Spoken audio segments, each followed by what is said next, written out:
Wendy Suzuki, welcome to the show. Thank you so much for having me, Dan. Serendipitously, I've just come from a workout, so I feel like I'm well prepared for this interview. So you say that the most transformative thing we can do for our brains right now is to exercise. Absolutely. Say more about that, please. Yes. I think people don't realize what happens when you move your body. Every single time you move your body, there is a veritable waterfall of neurotransmitters and neurochemicals that floods your brain. These include neurotransmitters that you've heard of before, like dopamine and serotonin and noradrenaline and endorphins, but also maybe some neurochemicals that you have not heard of before, like growth factors. And this is the elixir that helps your brain perform today, grow tomorrow, and be protected long term from aging and neurodegenerative disease states. And that right there is why I say moving your body is the most transformative thing that you can do for your brain today. This is fascinating, and I have a million follow-ups. You said something about growth factors. Did I hear that correctly? Mm-hmm. Yeah. Can you teach me a little bit more about that? Absolutely. So one of my personal motivations to do my workout every morning, which I do, I wake up, I have my meditation over tea, and then I do about a 30-minute kind of cardio strength workout, is because I know that workout that's getting my heart rate up will help my body release growth factors. And the one that's been studied the most is called brain-derived neurotrophic factor, BDNF.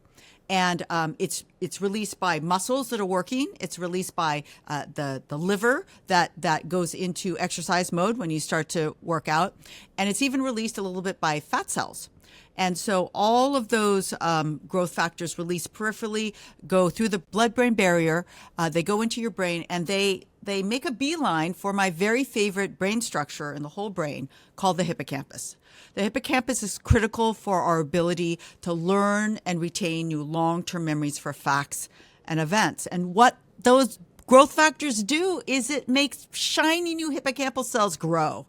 And as a neuroscientist who specialized in hippocampal function for the vast majority of my career, I am motivated by shiny new hippocampal cells growing in my hippocampus because it means my memory is better. It means my hippocampus is big and fat and fluffy. And there's exciting new evidence that the hippocampus is not only involved in memory. This is the historic, that's what all, neuroscience, psychology majors learn, but it's also involved in imagination, putting things that we have in our brain together in new ways is a really important function of the hippocampus. I want a really strong imagination. It also has affective functions. It affects our mood as well. It does a lot of really fascinating things. And that's what you get when you are literally watering your hippocampus with growth factors that comes with movement, aerobic movement that increases your heart rate. I want to get into the specifics on that, but I also just want to signal that we are going to talk about motivation at some point, because I know that's a huge issue, especially around the new year. Like, how do you actually motivate and create an abiding habit? I love the fact that your motivation is a fatter hippocampus, and so we will come back to that. Yes. Okay. But so you made a nod there towards something that we should discuss, which is the specific forms of exercise that we should be focusing on. And let's also just keep in mind that some people, don't have bodies that allow them to do all kinds of exercise. Yes, absolutely. To that point, which is absolutely true, that not all of us have the bodies to do exercise. I would just, and some people will say, yeah, I hate exercise, and so therefore my body and my whole person isn't conducive to that directive. I would remind people that power walking is also a great way to get your heart rate up. People tend to go immediately in their mind to triathlons and these marathon runners when I talk about aerobic exercise or exercise in general. And that is not the case. You can get a workout that gets your heart rate up without changing into expensive, fancy workout clothes and just doing your daily activities, including chasing around small kids. They can be very aerobic. It is broader than people realize.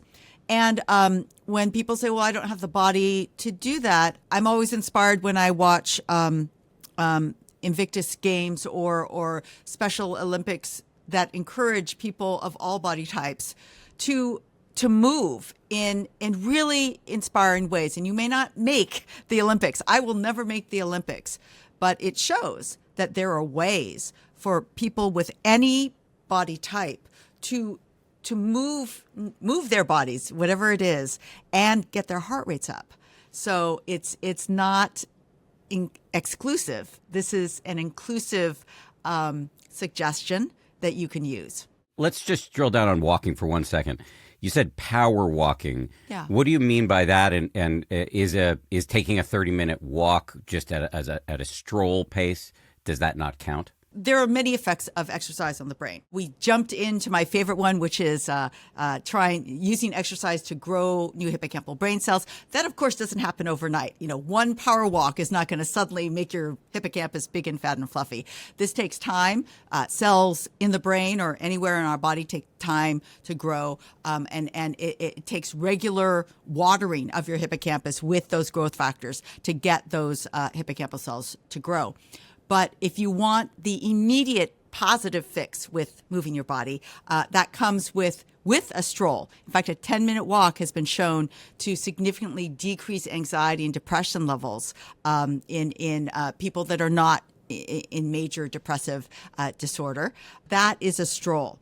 To get the long-term growth factor effect, you need to get your heart rate up. Does a general stroll get most people's heart rate up? No. And that's what I call a power walk, a walk that is, you've done it every time you're late and you don't really want to run, Yeah. but you're trying to get there.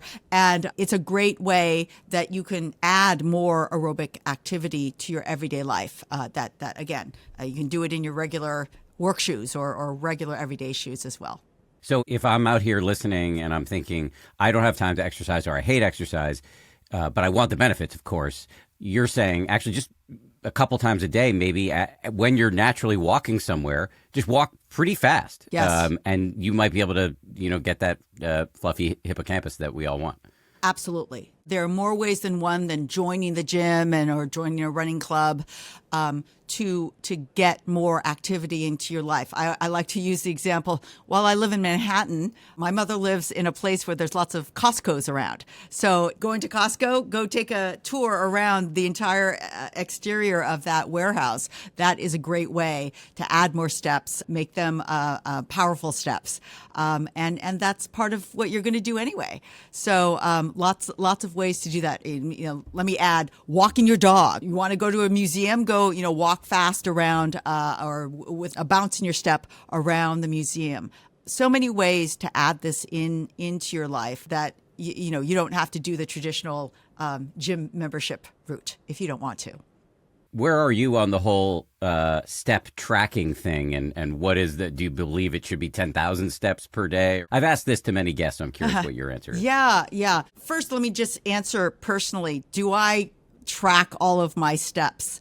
No, I've never tracked any of my steps.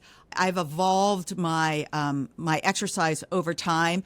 First, I was an avid gym goer because I needed those great instructors and all that music and all those fun classes to motivate me. And then over the pandemic, like everybody else, it's like, what am I going to do? I found online workouts and I had more time. So I did it and I got really good at doing that regularly. That was one of the best habits that I formed personally over the pandemic is my regular video workout habit that I still use today. And so I use my own feeling of how I'm feeling. I know how I feel when I get a good aerobic workout on a regular basis, which is every day. I try and do 30 minutes cardio strength every single day. Of course, if I have an early flight or, really, really tired, I don't do it. But that is my regular thing. And I could tell how I feel. And I use that as my kind of yardstick for how well I'm doing in my physical activity to improve my brain. And you don't believe in a rest day? I did when I was going to the gym and I couldn't control the duration of the class that I went into, and I could have left after 30 minutes, but I don't like to do that. I needed a rest day when I did long classes that really, really push me. This is the other thing I learned personally in the pandemic, that 30 minutes for me is great. I could push myself and the next day I could come back and I still feel good. Sure, every once in a while I'll go to a workout with a friend and I'll get pushed and then I'll need a rest day. So if you need a rest day for the physical healing of your body, absolutely take a rest day. But I found a pattern that works for me that I could do every single day. And I love kind of strengthening that daily habit. I know we're going to come back to that for the new year. But that I found has been so helpful for me. It keeps it automatic for me. I don't have to think, is this my rest day? Do I get the rest day? No, it's my regular day. And I get to choose what I want to do, which does include yoga. So my rest day is mobility / yoga. But it is an everyday thing that I put in my schedule. I just want to make sure we close out the steps issue. Yeah. We've extolled the virtues of walking.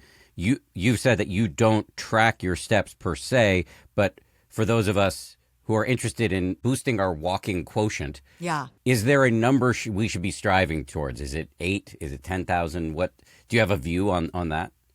I don't have a clear view on it. And also, let me just clarify, if you like to keep track of that and that helps you keep, I have my own monitoring system, my 30 minutes every single day. That's my monitoring system. It is great to have the steps monitoring system, but what the science tells us about moving the body and how it's helpful for the brain. Yes, the regular number of more leisurely steps is good and important, and we know it has an effect on mood. It's the aerobic steps that are important for that long-term brain health. And so that's important to keep track of as well. And I think the steps have been used to help us keep track of our overall general health. Yes, we as Americans need to move more. And if that helps to keep that on a higher level or at a great level. But I don't have a number of steps for the brain. I have kinds of steps that are good for mood and other kinds of activity that's good for your brain. Even, if you want to give me to give people the prescription for exactly how many minutes that you need, I have a partial answer for you. And so that partial answer comes from studies that I've done looking at low-fit people that are start out my study working out less than 30 minutes a week for the last 3 months. So that's how we defined low fit. And then we asked these people to do an aerobic workout three times a week for 45 minutes. And the aerobic workout was a spin sessions because we wanted to make sure it was really aerobic. They ended up working out between 2 and 3 times a week. I think it was 2.6 times a week. Was that enough? Yes, it was. We saw improvements in baseline mood. We saw improvements in baseline hippocampal function and baseline focus, prefrontal function, which is the other brain function that is very, very sensitive to exercise. So I can't say that that is the minimum. That is a doable number of times to do a workout that is between 2 and 3 times a week, 45 minutes, that will improve your overall brain function in ways that we know exercise is most effective. So that is as close as I could get to a prescription right now, but that is one of my goals, to get closer to a prescription for all categories of people, all your listeners out there, because everybody has their own, I'm mid-fit. What about me? Actually, I have a prescription for you too. You already work out 2 and 3 times a week. There's a lot of you out there. That is great. That's already helping your brain. And the study we did there showed that the more you work out above that 2 to 3 times a week, the more brain benefit you get. That is, exercise for your brain is democratic. The more time you put in, the more benefit you get. And I love that message because it says whatever you can do more is good. It is going to, every drop of sweat, every turn of the wheel is going to help your brain. And I think that is an optimistic, doable message for everybody out there. I love that. It's actually, really, for me, really very motivating. Just to stay very tactical and granular here, in my understanding, much of our discussion has dwelt upon cardio. There was one brief reference to strength and another brief reference to flexibility and yoga, mobility and yoga. So how do we think about weight training and strength training and also flexibility training like stretching and yoga? Yeah. Here's the thing. There's the most positive evidence that cardio workouts will get these long-term brain changes that we've been talking about. Growth of new brain cells in the hippocampus. We didn't talk about this yet, but the other brain area that is benefited from long-term exercise is the prefrontal cortex, critical for your ability to shift and focus attention. That doesn't grow new brain cells. It tends to grow new synapses or connections between the brain cells that are there. And then everybody who loves weight training says, well, what about weight training? I love weight training.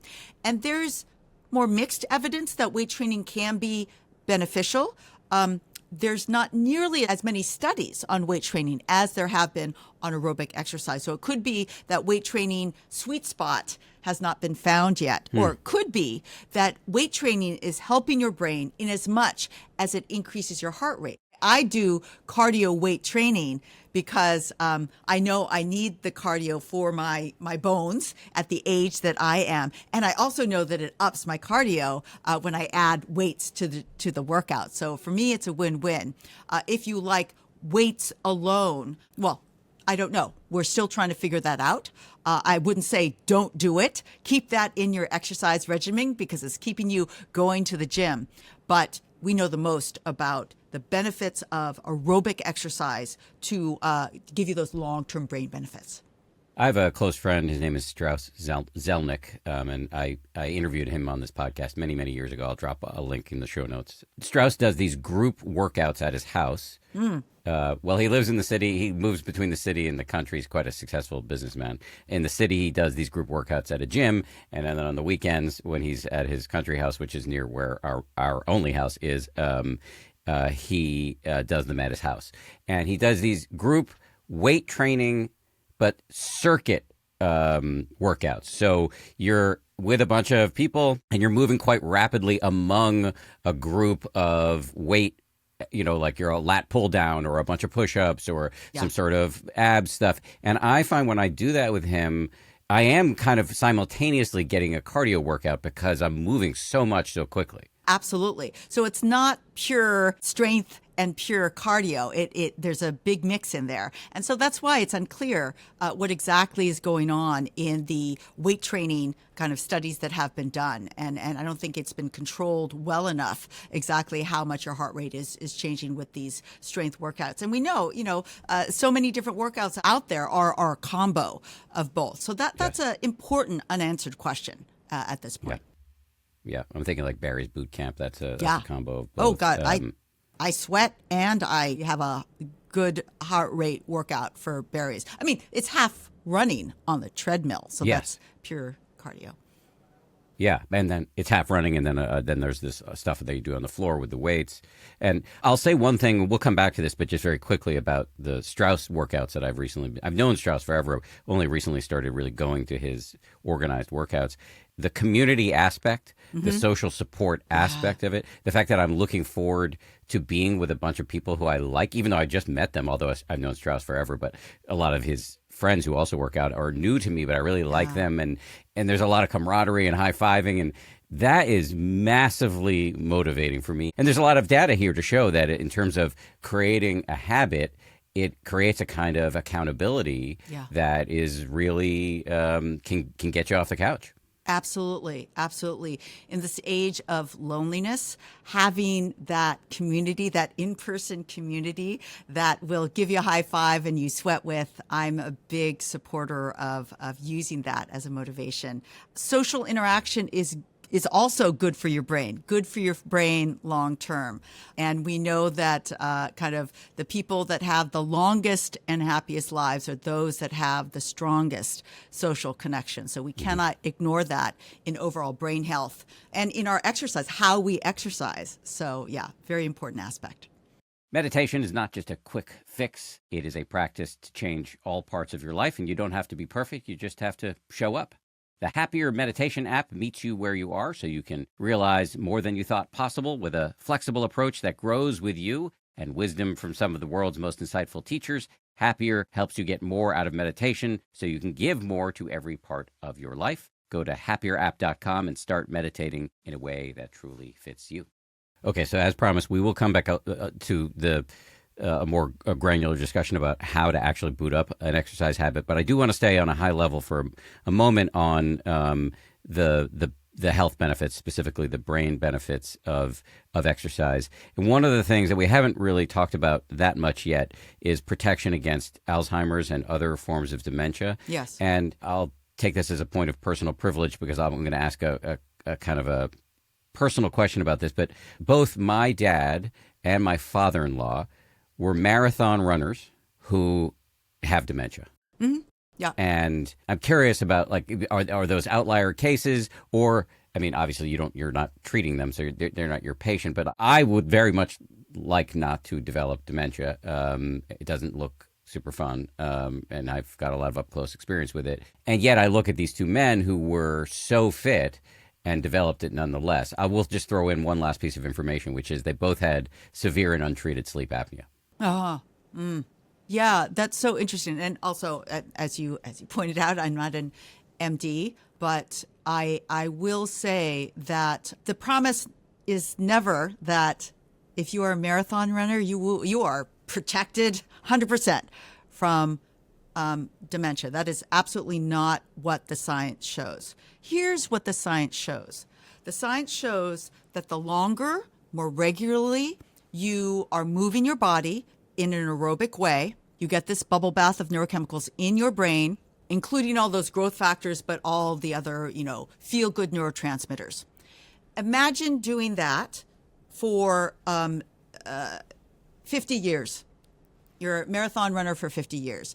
So what you're doing for those 50 years, you are maximizing the growth factors that are going to your hippocampus. You have you're growing more cells in your hippocampus than somebody who is not doing marathon running. You're also growing more synapses in your prefrontal cortex than somebody who is not marathon running specifically because of this aerobic activity. So now, 50 years later, you have a bigger, fatter, fluffier hippocampus and prefrontal cortex than you would have had if you had not exercised.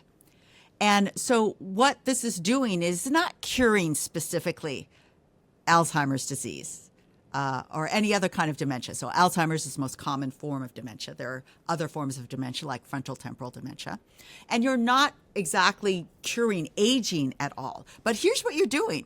You are making two brain areas that are susceptible to both aging and Alzheimer's disease as big and fat as fluffy as they could be in you. So these are the areas that start to have plaques and tangles in them, particularly the hippocampus with aging.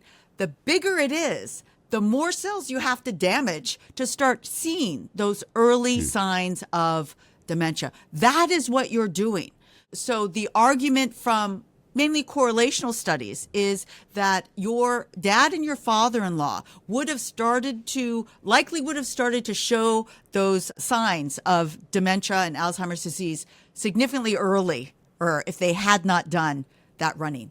And we cannot control when that, there's early onset Alzheimer's disease. That is what you're doing. That is the image. That's my other big motivation, because my father also passed away with diagnosed Alzheimer's disease. And so my motivation to do this regular 30 minutes a day, 7 days a week, is that I want a big, fat, fluffy brain so that I live the longest number of years, months, minutes with a strong cognition before, if this disease is in me, it starts to manifest. That's what you get with regular exercise. That's really well said. And to repeat back the headline of it, that there, exercise is not guaranteeing you anything. It's not guaranteeing you a cure or that you'll never get Alzheimer's if, as you said before, the disease is in you. But it may well be delaying the onset given the brain benefits it does confer. Yes. And I would add, just specifically as it relates to my dad and father-in-law, just to double click on the fact that sleep also, as you know, I'm not telling you anything you don't know, has a massive effect on brain health. And if you have prolonged untreated sleep apnea, that it could be devastating. It can. That's also what tends to happen, poorer sleep in older age, which is, the what's the opposite of a cherry on top? That is flaming bag of poop. Yeah.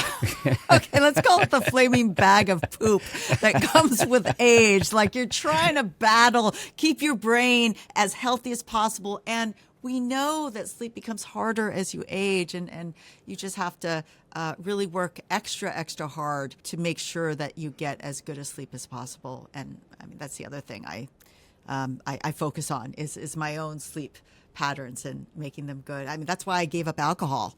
I noticed how much alcohol, even a single glass of my still missed cocktail or, Prosecco, I could feel it that night. I couldn't fall asleep as well. My sleep felt much more shallow.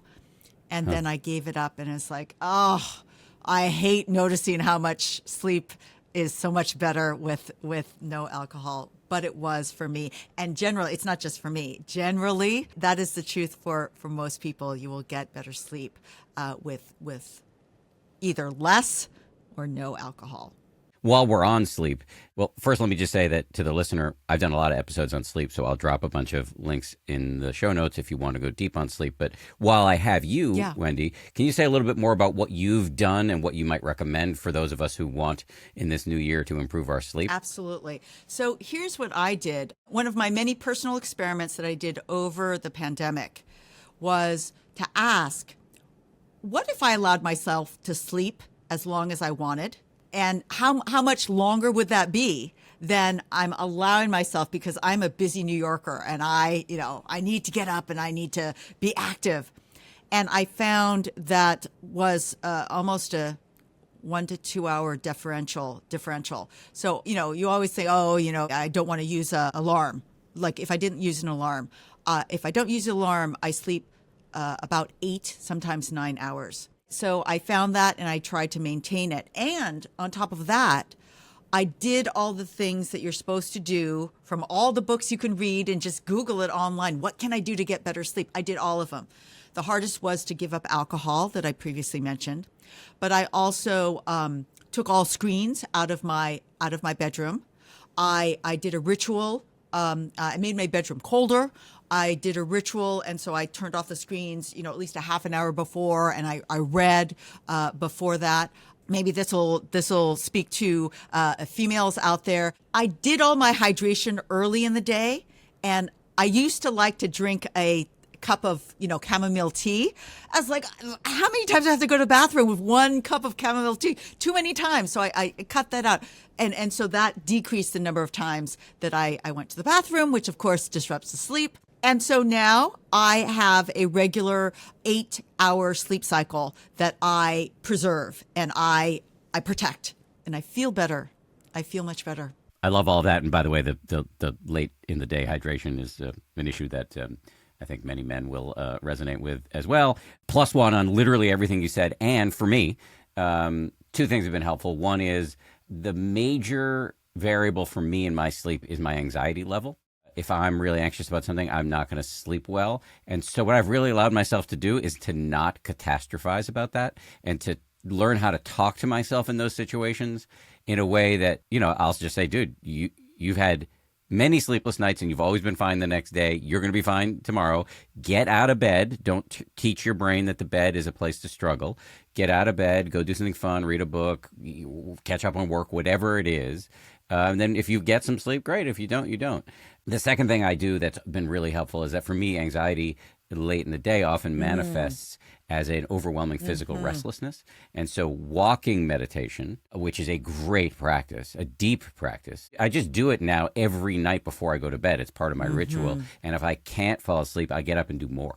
You're giving a beautiful example of something that I discovered for myself and I talk a lot about, which is that personal experiment that is being introspective enough to know what happens. You have this anxiety that happens right before you go to sleep, and trying different things. I'm sure you didn't discover this the very first thing you did. There was struggle, but it's being curious and exploring all the different modalities of meditation or relaxation that there are. And some you hate. It's like, oh God, who would like to do this? But then you find one that resonates with you. For me, the meditative resonance came with my morning tea meditation. I was a yo-yo meditator, and I was like, okay, now I'm going to follow Deepak Chopra. No, now I'm going to listen to Oprah. And it would work for a week, and they have beautiful voices, but then it's like, oh, no, it doesn't work anymore. Until I found this monk who taught me how to do this morning tea meditation, which is brewing of this is not tea bag tea meditation. This is, putting tea leaves in a pot and going through the ritual of boiling the water at the level, at the temperature that is right for those tea leaves and waiting for it to seep. And then warming your cup and doing all that. And I found, and doing it over and over. So I sit in tea meditation for 45 minutes every morning. Wow. And it's because I have this. Also, I love tea. So also, if you hate tea, then it might not work. But I love tea, I learned. And I love that ritual. And there's always the next step that you must do. And it keeps me in this ritual of making and drinking and then making and brewing and drinking that I love. Now that we're talking about meditation, I want to hear your view on the data around the brain benefits of meditation. But is there anything more to say on sleep before we leave that subject? Yes, actually, you just reminded me with your additions that something that I discovered was so powerful was when I used this app that helped me prepare for long distance flights. So you put all of your flights in, if I'm going all the way to Asia from New York, and it tells you 3 days before, go to sleep at 8 p.m. and wake up at 5 a.m. and it shifts you gently so that you're much less jet lagged if you follow all the instructions. And it reminded me that I love when I fall asleep. Like I can't wait to go to sleep, and I really fall asleep. And it reminded me that I could do that if I wake up early and get a really hard, good workout in. There are things that everybody can do to make that evening so that your head can't wait to hit the pillow. And going through that as we time shift reminding me, and I don't do it all the time, but when I need or want a really deep sleep a particular night, I will wake up extra early. Because it's like it's not rocket science. There is a sleep pressure that builds up, and you have no sleep pressure right after you wake up. Well, put yourself up for so long that you experience when you go on a flight, and you cannot wait. I just need to sleep, and I love that feeling. So everybody has the capacity to do that every day, and it's fun to play with that because it feels so good to really want to go to sleep. Yeah, and I heard two things in there. There's, if you really want to create some sleep pressure, you can get up earlier than you might otherwise get up. Yes. But then there also, you can work out. Yes, back to exercise. I remember you've given a couple of TED Talks. I've only given one. But I was so nervous to give that TED Talk that, and having been to TED, you go to TED and you're there for a couple of days often before you have to give your talk, and you're watching all these other people give their talks, and for me, I was just getting increasingly anxious. And so the day before, I worked out 3 times, and I slept that night, and it really helped. It really helped. It makes you feel really, really good. And it just highlights how sleep is one of these tools that is so important for both everyday brain health and long-term brain health. And just to say to the listener, we're dwelling in this first half of the interview on Wendy's first book, Healthy Brain, Happy Life. We're gonna pivot at some point to talking about her latest book, which is about anxiety, and with the provocative title of Good Anxiety, which I love. But in the realm of your first book, what's your view on how strong the research is around the brain benefits of meditation? Yeah, I think they are strong and helped unusually but beautifully by the Dalai Lama himself, who I think that collaboration between the Dalai Lama and Richard Davidson, a really wonderful meditation focused neuroscientist, has done a lot for the depth of that research. Having said that, I think it's important for people to understand that we know more of the mechanics of what exercise does for your brain, because one can study the effects of exercise on brain structure, function, anatomy, physiology, function in experimental animals. And that has brought a lot to our understanding. People have said they can teach rats how to meditate. I don't believe them. They can put rats in very relaxed environments. Is that the same as meditation? I'm not sure. No. But that it's a funny thing to think about, but it is a difference between what we know about the detailed physiology of what exercise does for your brain and what we know about the effects of meditation for the brain. But yes, the work that we know is strong for meditation in the human brain. Absolutely. Okay, finally, let's talk about the thing that I keep teasing. Oh, okay. Which is, how do we start or restart or increase our exercise habit in this new year? That is the number one resolution that people make, which is to get fit or exercise more or whatever it is. So we talked about social support as being a great way. What are some other ways that we can actually do this thing that we know is so good for us? Yeah. I like to say, keep it short when you're starting, right? It's like, oh, I haven't done it for so long. Keep it short, keep it fun, keep it in the realm of things that you already do or have loved in your life. You were a kid once. What did you love to do then? Or, back when you were in high school, what did you love to do? I think those are great areas to start. I see so many people trying to go to our classes and Barry's boot camp, and it's just too much and too overwhelming. And then you're too sore the next day and you never want to go back. And maybe it's not even fun. Have a friend come along. That's the keep it fun. Keep it short is, do something online or a class that is short, so you can get the benefit and you want to keep yourself wanting more. That's what I always like to do when I'm designing programs for my undergraduates at New York University. First time, get them hooked, make it short. And make sure that they end with wanting to come back.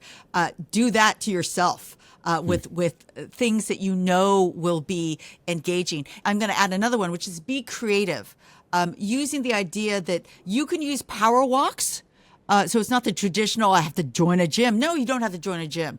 Add one power walk a day. Add it in for 10 minutes. That 10-minute power walk should not only improve your mood, but will get you on the road to adding that in multiple times a day. So those are all the tips that I give to people because, of course, I get asked this question a lot as well. I'm sure you do. Just to say to the listener, a couple of days ago, I posted an episode, a solo mini podcast episode, just me summing up everything I've learned over the past 10 years about the science of behavior change.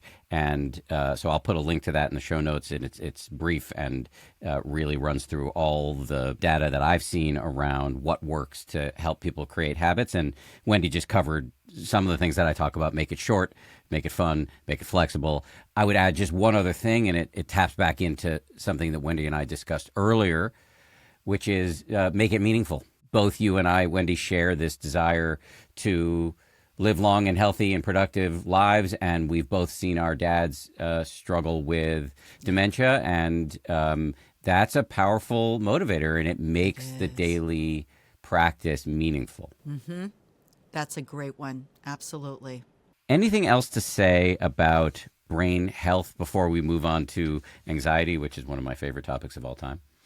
I wanted to give an image that I use, we talked about sleep and the importance of sleep. Sleep does many things for our brain long term, but I just want to highlight this because I don't think people have this image. And again, one of the images that I use to motivate me to keep up my sleep habit, which is that sleep and the complex cycles that you go through is when all the metabolites of your brain function. The biggest user of oxygen in your whole body, there is so much activity going on in your brain all day.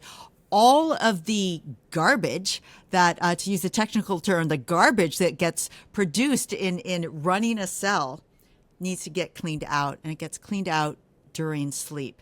So the image that I like to give myself is those nights when you get the short sleep, including when you're traveling, you end up with a garbage-filled brain. A brain that has not had the time to clean out all those metabolites.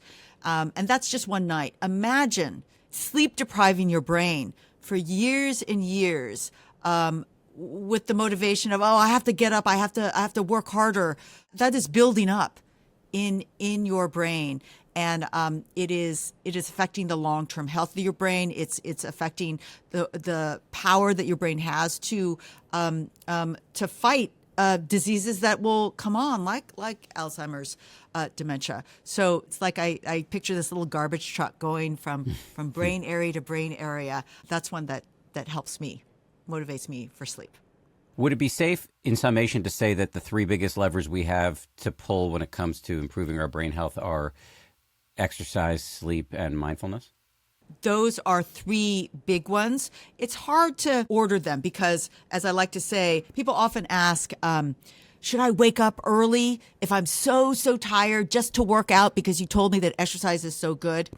And I have to say no, because you could stop moving your body for the next 20 years and it will not affect your mortality. But if you stop sleeping, if I prevent you from sleeping, that is in fact a known form of torture, and you will die if you cannot sleep. So sleep is such a core physiological need in us that no, I cannot recommend that you drag yourself out of bed because I said that you should exercise. You need sleep. But I wanted to add two more to the list. One we've talked about, which is social connection. Yeah. Social connection is so important for the brain. You know that, I know that. In this age of loneliness at NYU, we're looking forward to a talk next week by Vivek Murthy about loneliness and how it affects everybody from our kids all the way up to our adults. And the fifth one that I'll add to your list is the fuel that we use for our whole bodies and our brain, which is food, and how important that is long term. So those are the 5 things that I put in my fluffy brain class that I teach to my NYU students to teach them how to use those to get the most out of the 4 years that they have at this institution of higher education.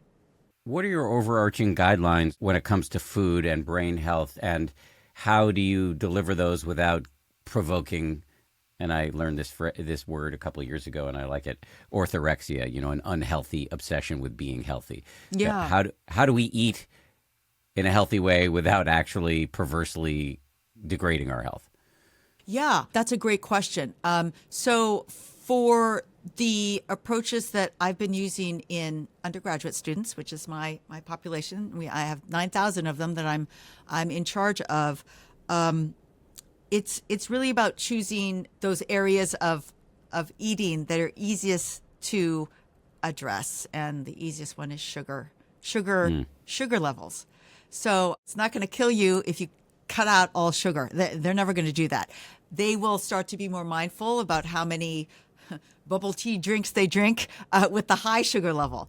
You can drink bubble tea, put the low sugar level. So many different ways to do that. Also, I'm not a dietary expert. It's common sense eating. Lots of fruits, lots of vegetables, low processed sugar. Can you add more vegetables or fruits. Your choice. You can choose whatever one. Just add more into your diet. So I don't feel like I get to the level of making people unhealthy with their food choices, because I approach it at a very, very high level. So I hear a lot of flexibility and open-mindedness there. Just to say, for context, I've been really deeply influenced by the work of Evelyn Tribole, who's one of the godmothers of something called intuitive eating. And but what I hear in your advice there really jives with Evelyn's approach, which is, we know what's good for us. Maybe try to do a little bit more, but you don't want to cut out whole groups of food as quote unquote sinful. Right. Exactly. I shy away from the grapefruit diets or any other named diets except for Mediterranean or Mediterranean related diets. And that really has so much evidence for it. And now it's being refined. You can get the brain diet, or, there are trends there that I think can cover lots of people, whatever their food preferences or food, histories are. Yeah. That all makes sense. Just for the listener, I'll just say my own personal approach jives with what you're describing. I generally try to eat a lot of fruits and vegetables. I'm not heavy on meat for both ethical reasons and health reasons, but I do eat some animal protein. And last night I had a little bit of funfetti cookie, and I didn't feel one bit of guilt about it. And so it's just like having a balanced approach to all of this. Exactly. And it does, again, self-experimentation. I don't feel good when I eat too high fat, or I'm a savory person, so too much salt. I will feel it. That's how I felt the effect of alcohol on me. I think I'm more sensitive now than I used to be. Maybe it's age, I'm not sure. But that self-reflection is a very, very powerful tool for long-term health in general. Yeah, and it seems like self-awareness is probably good when it comes to, and I don't know if there's data on this, but just intuitively, it seems like it would be good for habit formation. Like, we know there's a lot of data around tracking if you're into that kind of thing. And one of the benefits of, keeping a little journal on whatever habit you're trying to boot up, exercise or whatever, is you can see, I'm more likely to do it if I do it in the morning. And so like that kind of self-awareness, listening to your body, tracking is super helpful in so many areas of our lives, and not a thing that we're like sold on Instagram that much. Right. Yeah. Well, it's noticing. I mean, that's a big part of my Fluffy Brain course, is actually giving students a workbook to be able to do a real personal experiment on themselves with a control week and an exercise week, and measurements to take so they can make their own conclusions. And then we come together and discuss it. And you find things that, like, students who tried a new exercise regime found that they couldn't eat the fatty breakfast that they had been eating, and they opted for oatmeal, and they were surprised that they eating more healthily because they wanted to do a better workout, and they felt like that was better. So not the most controlled exercise, but if I get that student and all the other students to move towards this direction of, this class is about brain health for academic performance, that is my goal. I love it. Your newest book has a helpfully provocative title, Good Anxiety. Good anxiety, yes. What does that mean? Yes. So good anxiety means that it acknowledges the fact that anxiety is a normal human emotion, that everybody has anxiety, and that all of our emotions evolved for a purpose. Anxiety together with all the, let's call them, uncomfortable emotions. And generally, these uncomfortable emotions are there to protect us. And so it's acknowledging that the title Good Anxiety acknowledges that this emotion, kind of from an evolutionary point of view, helped us get to where we are today, the evolved species that we are, because it protected us from, the female 2.5 million years ago was going to sleep, and there was anxiety because there was a noise. What was that noise? She got up and she got her baby out, and she wasn't eaten by the wolf, which was the main danger way back then. So it evolved for a good reason, to protect us.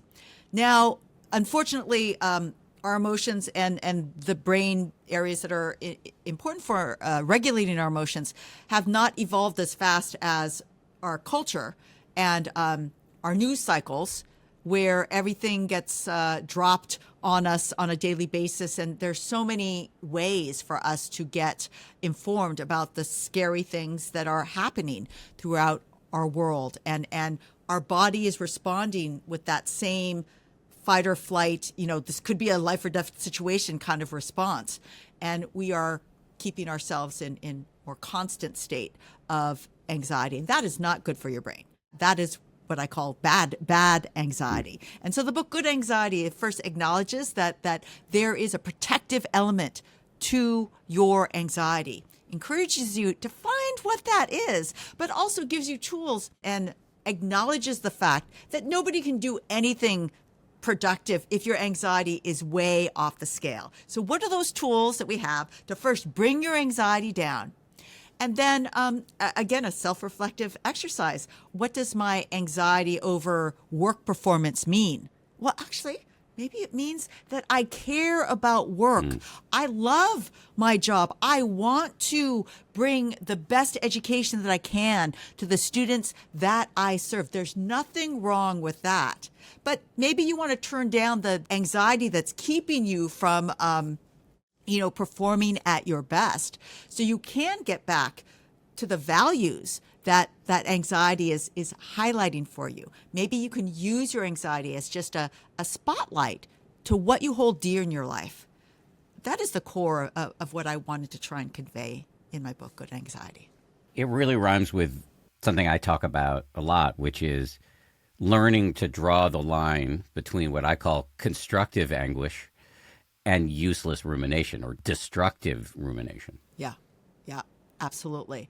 There are many steps and it's not that easy, but I started with, and I spent at least a third of the book on tools that everybody can use. It's neuroscience and psychology-based tools that I know you've shared that with all of your listeners, Dan, starting with breathwork, the oldest form of meditation. And I love seeing the re-emergence of all of our knowledge of how different patterns of breath can truly affect us in lots of different ways, not just calming, but energizing in a positive way. And so I'm a aficionado of some of the fun breathwork classes here in Manhattan and have been really impressed with and stunned sometimes with the kind of journey you go on with the different patterns of breath that have been studied. It's not new. It's very old. It's a very old study of this form of meditation. But can be very, very effective. And of course, everybody knows just deep, slow breathing. That's easy to start with. And that's one of my number one tools because it activates the parasympathetic nervous system, the part of the nervous system that everybody has that was designed to calm us down. Everybody knows about the fight or flight part of our nervous system and it can tell me all about it. But when I ask people, have you heard of the parasympathetic nervous system? They say, what's that? And it is that equal and opposite, the rest and digest nervous system. And everybody should learn how to turn that on, which is basically a fancy way to say, learn how to relax yourself. And one of the most powerful and fastest ways to do that is deep, slow breathing. It will activate that whole part of your nervous system that will calm everything down. So for those of us who aren't going to go to one of these classes, and I've put myself in that category, how can we very simply integrate deep, slow breathing into our day? Not only simply, but in a very detailed way, like what do we do to operationalize this advice? Yeah. So the instruction that I love to give is to a boxed breathing technique. A box has 4 corners. All you have to remember is the number 4. And it goes like this. You inhale on 4 counts. You hold that breath in for 4 counts. You deeply exhale on 4 counts. And then you hold it at the bottom for 4 counts. And you can't see me, but I was making a box with my finger. And I recommend that people don't try this for the first time in the heat of a very anxiety-provoking moment, but you do it in a calm moment and just notice the effects on how you're feeling and get used to that. And you might say, well, Wendy, that's boring. I hate that. Well, I say that is what YouTube is for. There's only thousands of short breath meditations that you can get for free on YouTube. And even if they're longer, just use it in a short way. And there are lots of different practitioners and lots of different forms, and I guarantee you will find one that is pleasing to you. And do that today. You can start it today, right after this podcast. I mean, great if you want to go on YouTube and find a deep breathing guided session. But box breathing is so simple, we can do it on our own. Absolutely. How long would you recommend we do it for? Yeah. Again, starting short, I would pick a number like 10 rounds.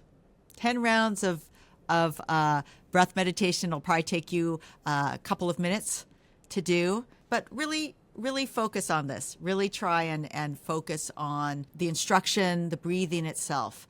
And that's my recommendation for starting small. And why did you say we shouldn't do it when we're in the throes of real anxiety? Because it takes a little time to get it in your body so that you know intellectually what it's going to do for you. And frankly, it's hard to make it work if you are, because in the throes of a anxiety-provoking situation, you are competing against the shallow, short breath that we all come to. And so you have to kind of fight against that to go deeply. And it's just better if you appreciate the calm in a calm moment. And so you have a goal to get you to when you bring it in. And I think it's always good to practice that. And if that's too much, then go for that 10-minute walk that will decrease your anxiety levels. You don't have to practice that. I want to talk about some other anxiety-reducing tools in a second, but just to stay with the breath for one more beat. If we have brought on board some sort of semi-regular deep breathing practice, and then we find ourselves in a deeply anxiety-provoking situation, is there a good use case for breath work in acute situations once we have some experience?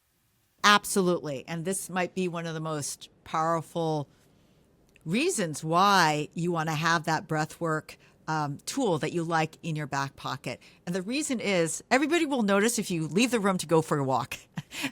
You can do these breathwork techniques, particularly box breathing, in the middle of an uncomfortable conversation to try and just calm yourself down. And nobody knows you're doing it.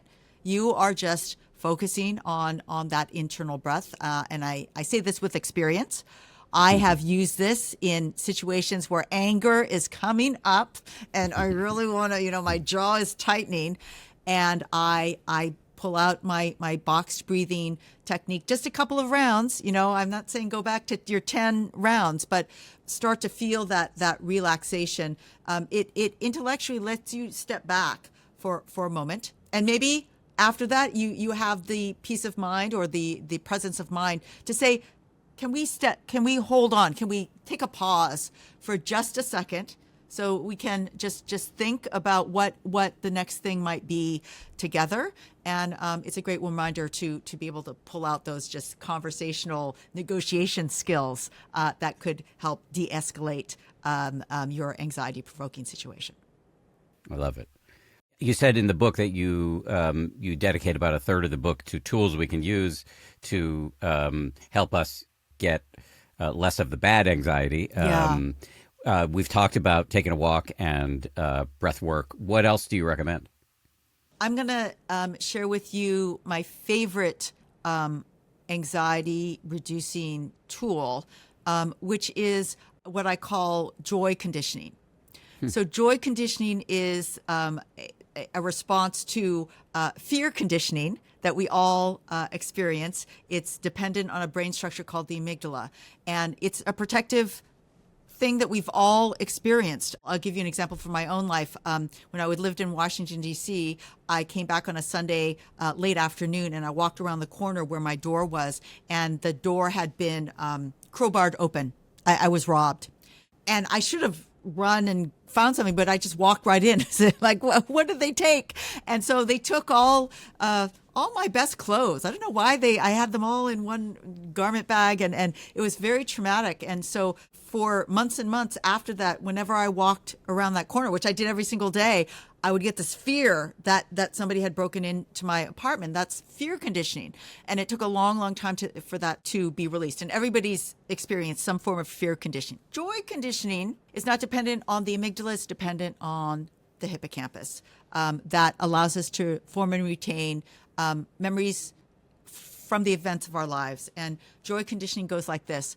Think back on a joyous or funny or just lovely memory that you have, and play it back in your mind. Because when you play it back in your mind, those positive emotions come back, and you can actually relive those experiences. And so I realized that why am I dependent on my amygdala to keep bringing up these negative emotions? I have to counter it. And because I studied what the hippocampus does, I knew that every time I revivify a wonderful memory, it gets stronger.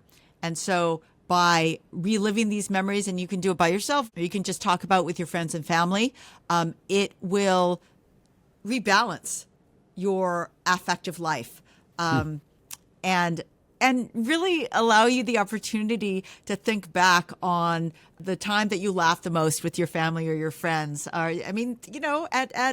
There's so many wonderful memories, and I realized how much I don't think about them. And so that was my personal favorite discovery of the whole book, is this idea of joy conditioning. And so I added it into the toolbox to decrease your anxiety. And this is a thing you've studied. I've studied it in the sense that I know how episodic memories work, memories for the facts and events, and what happens when you retrieve those memories. It's the information, but it's all of the affect that comes back. Personally, it's a part of my work, and lots of other people in the learning and memory area has uncovered this, and this is just kind of repackaging it as a tool that you could use every single day when you want to.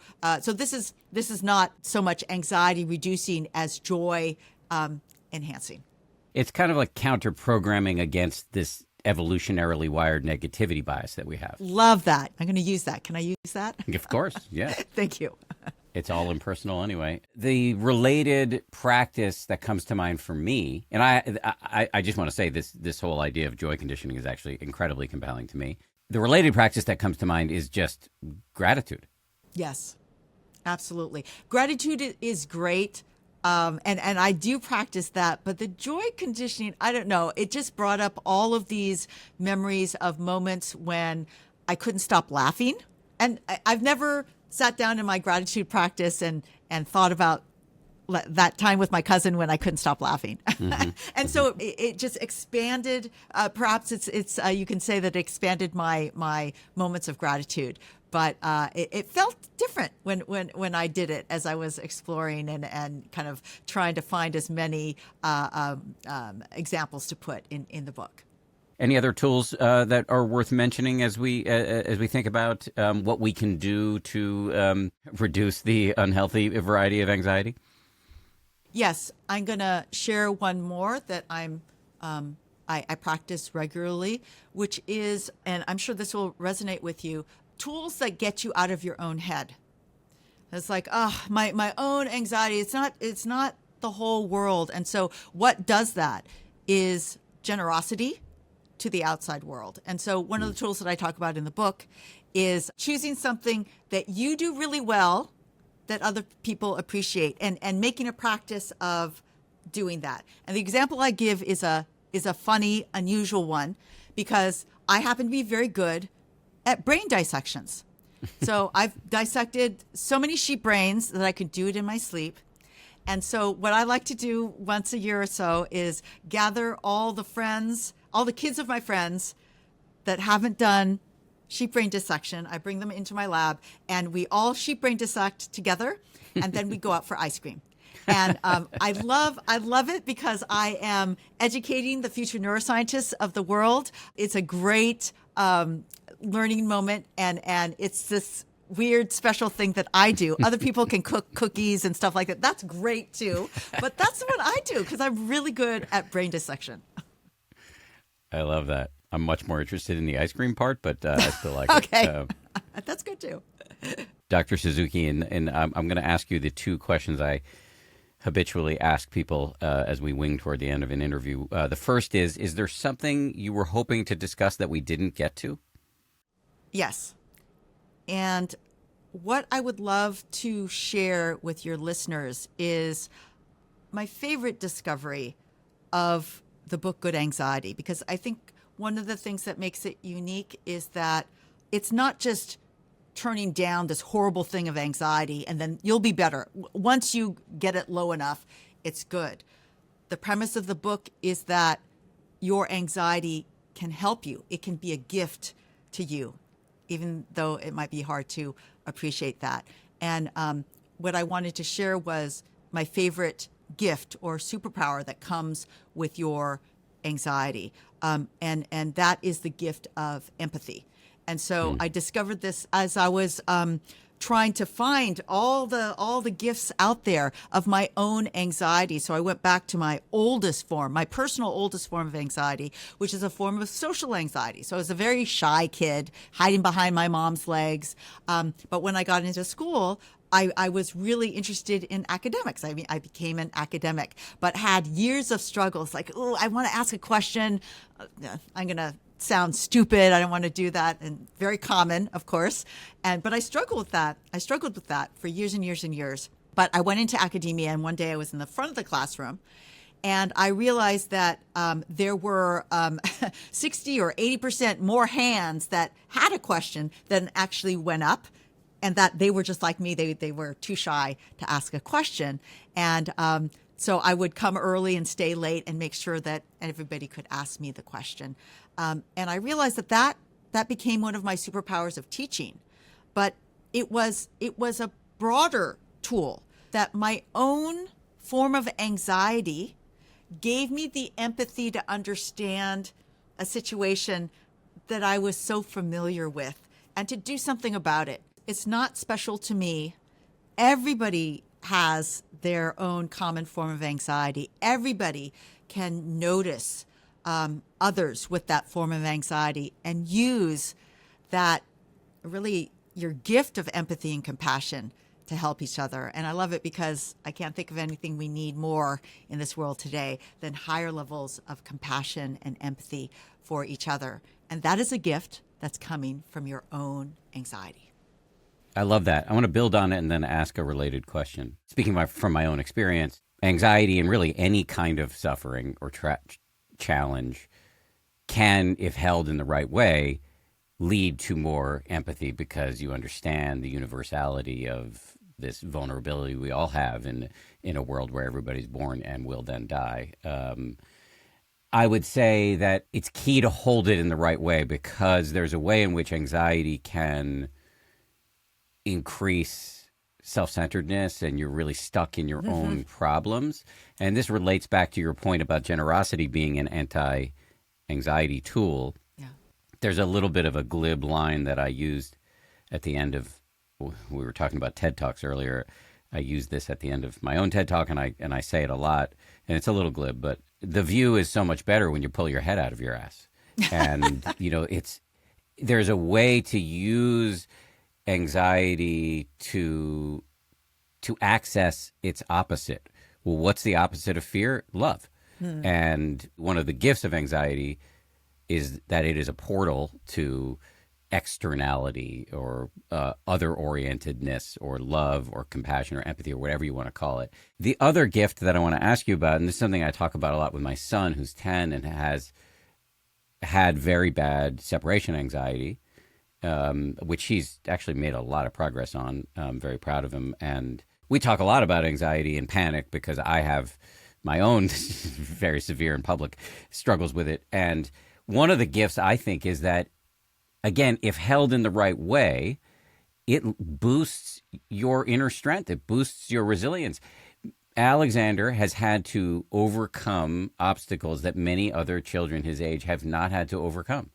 And the forthright facing of his fears and, saddling up anyway, even though he's scared, and consistently doing that as a practice in conjunction with his therapist and his parents is building it's a pain in the ass, and it's building a strength that will be with him the rest of his life. And that is a way that all of us can reframe anxiety.